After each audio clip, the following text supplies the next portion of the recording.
semuanya. Senang rasanya bisa berjumpa bersama kalian dalam pembelajaran kimia. Bersama Bu Revi, kita akan bersama-sama mempelajari ilmu kimia secara fun dan menyenangkan. Nah, sebelumnya, Ibu ingin bertanya kepada kalian, pernahkah kalian mempelajari ilmu kimia? Mungkin saat kalian di jenjang SMP? Lalu, bagaimana kesan kalian saat pertama kali mempelajari materi kimia?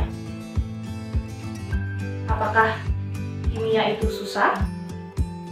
Ya, sebenarnya kimia itu adalah ilmu yang mempelajari kehidupan sehari-hari. Ibaratnya saat kita membuka mata sampai kita istirahat kembali di malam hari, kita sangat berkaitan erat dengan ilmu kimia. Contoh sederhananya, saat kita membuka mata, kita menghirup udara, banyak sekali unsur-unsur kimia yang terhirup seperti gas oksigen, gas CO2, dan lain sebagainya. Di sisi yang lain juga mungkin kalau kita sedang memasak, kita juga menggunakan bahan-bahan kimia seperti garam dapur atau NaCl dalam rumus kimianya, ataupun asam cuka. Ya, berikut akan dipaparkan video yang menyatakan kalau pembelajaran kimia itu tidak sesusah yang kalian bayangkan. Mari kita simak bersama-sama. Bukan cuma di laboratorium canggih penuh rumus yang ribet atau di ruang kelas dengan tabung berisi cairan warna-warni, tapi kimia ada di sekitar kita. Ibu yang lagi masak di dapur, warna-warna baju yang kita pakai, hingga roket yang membawa astronot pergi keluar angkasa, semua terbantu oleh adanya ilmu ini. Karena kimia adalah benda-benda di sekitar kita, yang kita lihat, yang kita hirup, yang membuat kita ada dan yang memunculkan perasaan terindah yang manusia punya, cinta. Bersiaplah menjelajah ke galaksi super raksasa dan menciutkan diri melihat benda paling kecil di dunia, karena di sana dan di mana-manalah kita menemukan ilmu kimia.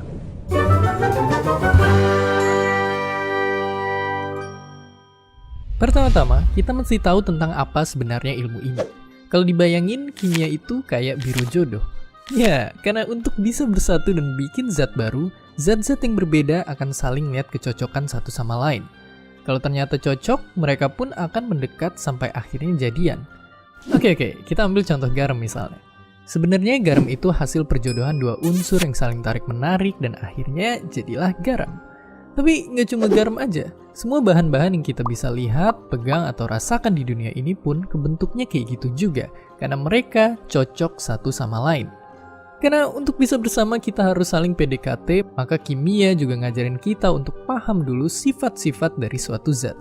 Ya, di ilmu ini kita bisa lihat deskripsi tentang mereka dulu untuk tahu kayak apa sih sifat yang zat ini, atau yang ini,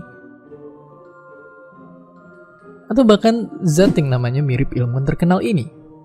Ya, karena ilmu kimia ibaratnya ngebedah benda-benda di dunia, lalu dicari apa resep dan bahan-bahannya, dan kemudian dipakai untuk bikin resep-resep lain yang lebih sempurna.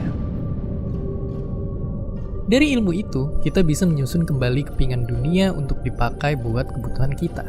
Dan gak cuma nyampurin bahan-bahan biar jadi makanan yang tahan lama, enak, dan sehat, kimia juga bekerja untuk bikin bahan bakar paling hemat yang bikin kendaraan lebih cepat melesat.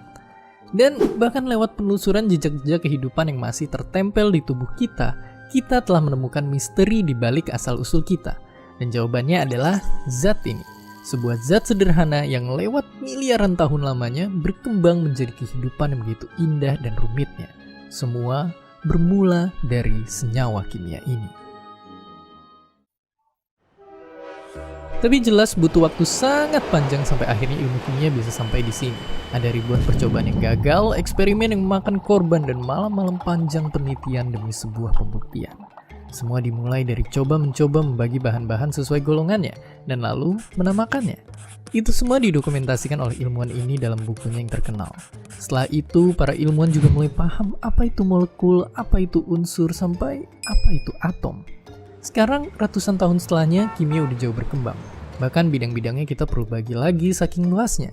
Karena berkat para peneliti di masa lalu itulah kita bisa jauh lebih manfaatin kimia di hari-hari kita. Tapi tentu sebelum bisa manfaatin, kita akan selalu perlu neliti penyusun-penyusun suatu bahan dulu. Kayak peneliti-peneliti pengembang teori atom tadi.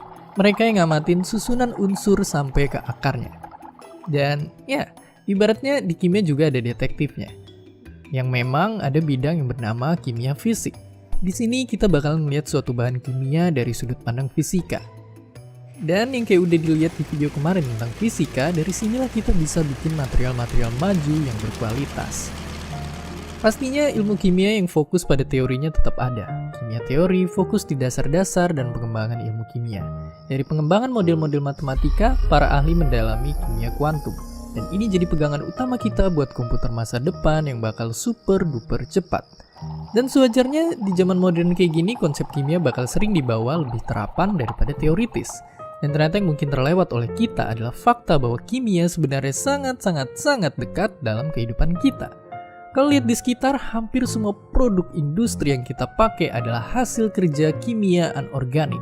Dan itulah tujuan utama kimia anorganik, menemukan zat-zat kimia dengan sifat-sifat baru yang bisa berguna, baik itu buat industri kimia maupun buat seisi dunia.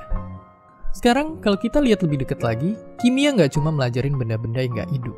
Ada juga kimia organik yang fokus melajarin tentang unsur-unsur terkecil yang jadi dasar kehidupan. Dari melajarin ini, para ahli nemuin dan bikin zat-zat baru yang dasarnya 4 unsur tadi. Dari bensin yang isi kendaraan kita, sampai plastik yang sekarang rasanya nggak ada habisnya.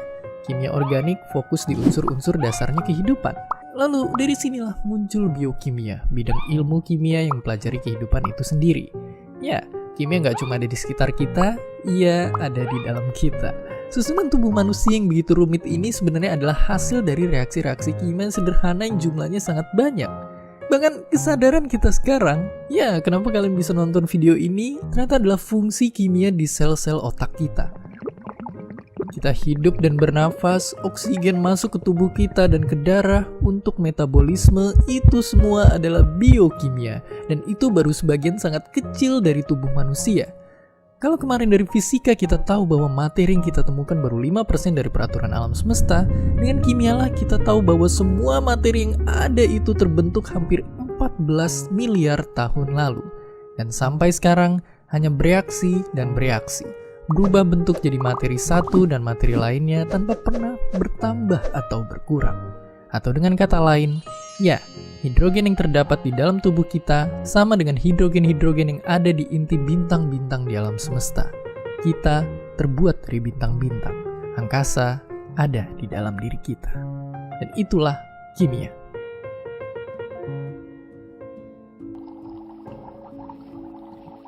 Sedikit orang yang bisa berhasil mengerti bahwa kimia ada di sekitar kita.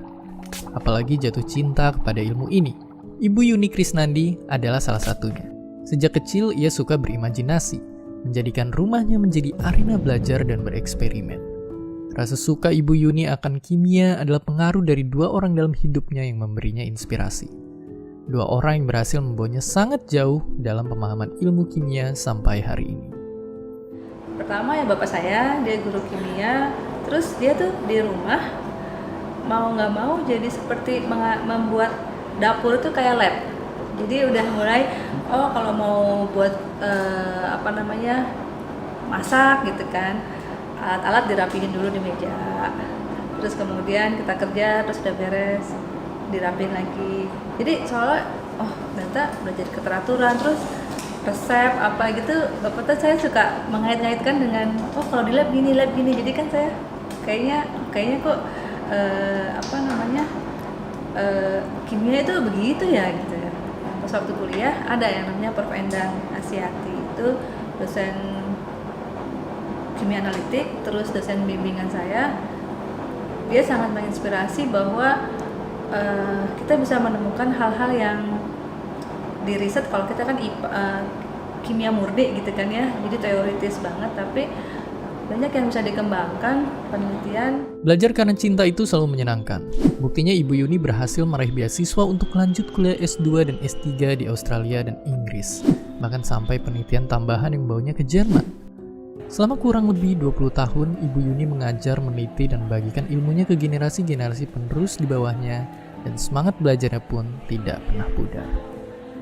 Indonesia telah diberkahi ilmuwan secerdas Ibu Yuni. Tapi di masa depan, tentu Indonesia masih terus butuh peningkatan mutu dan jumlah di bidang penelitian. Indonesia butuh orang-orang yang akan meneruskan misi untuk memajukan sains. Indonesia butuh ahli-ahli kimia. Yang dibutuhkan itu sebetulnya kimia material. Tadi ya, bagaimana kita membuat atau memodifikasi suatu material menjadi yang lebih baik. Dan juga kimia untuk sensor kimia. Sensor kimia itu bukan berarti sensor cuma ini bisa mendeteksi orang lewat itu, tapi juga dia bisa dari bau misalnya, bisa dari gas itu, lalu juga sampai ke kit untuk ngecek misalnya ini orang ini sebetulnya dia dari keringetnya misalnya apakah dia sakit diabetes atau enggak. Nah, itu sensor kimia sensor gitu. Jadi itu backgroundnya sederhana, elektrokimia aja sebetulnya. Nah, terus device-nya, nah itu materialnya. Jadi kalau misalnya orang kimia yang bisa mengeksplor material-material baru, membuat material-material baru dengan komposisi yang diinginkan, itu akan sangat kompeten gitu untuk menghadapi masa depan. Dari beberapa menit tadi kita jadi tahu kalau kimia itu nggak berhenti dicocok-mencocokkan zat. Kimia udah berhasil ngajarin kita tentang asal-muasal kehidupan. Kimia menginspirasi ilmuwan seperti Ibu Yuni untuk mau menyebarkan ilmunya selama puluhan tahun. Kita bisa ngelakuin banyak hal buat kimia ini jadi lebih menarik dan sederhana. Contohnya kita bisa bikin nama-nama unsur yang aneh menjadi istilah yang mudah diingat. Seperti membuat singkatan untuk tabel periodik yang udah sering dipraktekin. Atau ngebuat analogi-analogi simple yang ngebantu kita buat memahami konsep kimia. Misalnya kayak tadi, bisa dengan menganggap kimia kayak biro jodoh atau resep dapur. Atau kayak masak makanan tapi resep dapurnya adalah unsur kimia. Pada akhirnya, nonton video ini juga nggak cukup buat kalian mengerti semua hal tentang kimia. Masih banyak banget hal keren yang akan ditemuin kalau melajarin ilmu yang satu ini. Ibaratnya, belajar kimia itu seperti kita bertemu dengan banyak teman baru. Dari sana, kita bisa lebih memahami banyak cerita-cerita orang yang nggak kita ketahui sebelumnya dan jadi lebih memahami sifat-sifat mereka. Begitu juga dengan kimia, kita bisa lebih tahu kenapa suatu kejadian bisa terjadi. Tahu sifat-sifat zat di alam dan cara menanganinya, dan tentu menjadi tahu ketika harus mencari solusi dari masalah yang terjadi. Kita bisa ikutin kata-kata ahli kimia yang saking luar biasanya pernah dapat Nobel 2 kali ini, Marie Curie. Segala sesuatu di hidup kita ada bukan untuk ditakuti, tapi dimengerti.